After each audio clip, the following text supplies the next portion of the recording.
Nako.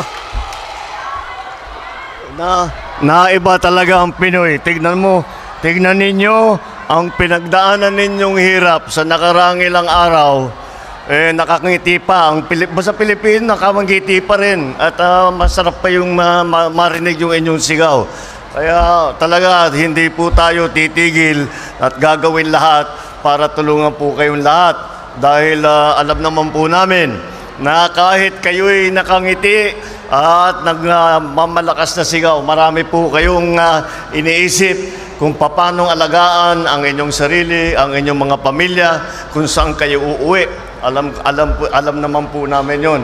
Galing lang po kami, before I go on, I would like to acknowledge, of course, ang nakapagsalita na ang ating Mayor Lacuna, and kasama namin siya with the Vice Mayor and the Congressman. Nandun po kami sa Delpan Evacuation Center. At nakita namin kung ano yung mga pangangailangan. At talaga sa ngayon ay ang pangangailangan ay matayo ulit ang mga bahay.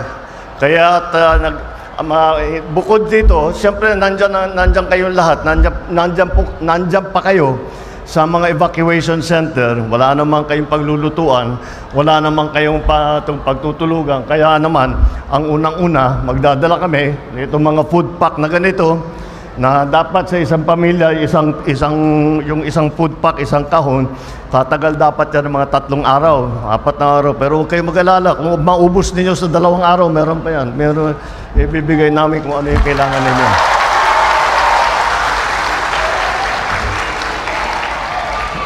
At ang kasunod niyan ay yung ating binibigay na tulong na cash na.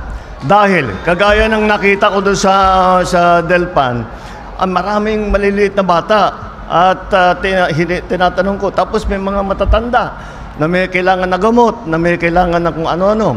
At naiba, bawat pamilya ang mga pangangailangan.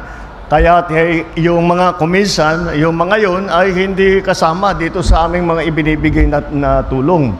Kaya kailangan cash para sa kayo bawat isang pamilya may hawak para magamit para naman dun sa pangangailangan nasa pamilya ninyo, yung gatas nga ng bata, yung gamot na maintenance, kung ano man.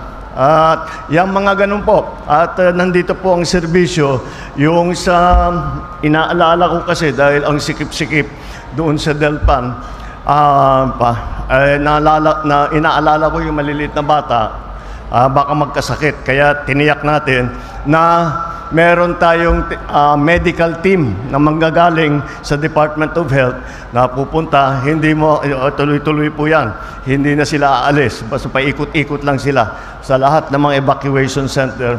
Kaya pagka meron kayong karamdaman, basta't puntahan po ninyo sila at magbibigay sila ng serbisyo sa inyo. At yun lang po, pinangako ko po doon sa mga kasama natin sa isang evacuation center. Pag kayo ay hindi pa namin nauwi, pagdating ng Pasko, ako ipupunta rito, magpapaparty, magme-Merry Christmas tayo sama-sama.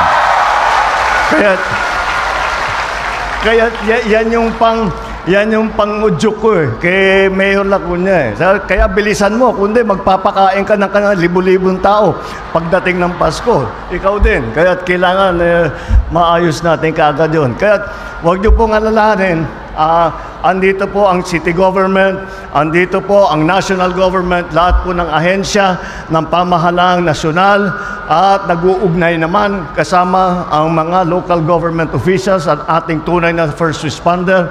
Ito po ay patuloy po namin pagtatrabahuin at titiyakin na kung ano man ang inyong pangangailangan, kami po ay nandito upang ibigay at idulot sa inyo kung ano pang serbisyo ang kinakailangan ninyong lahat.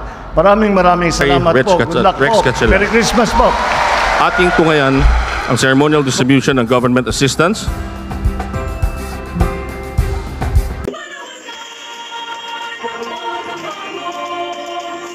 It's like the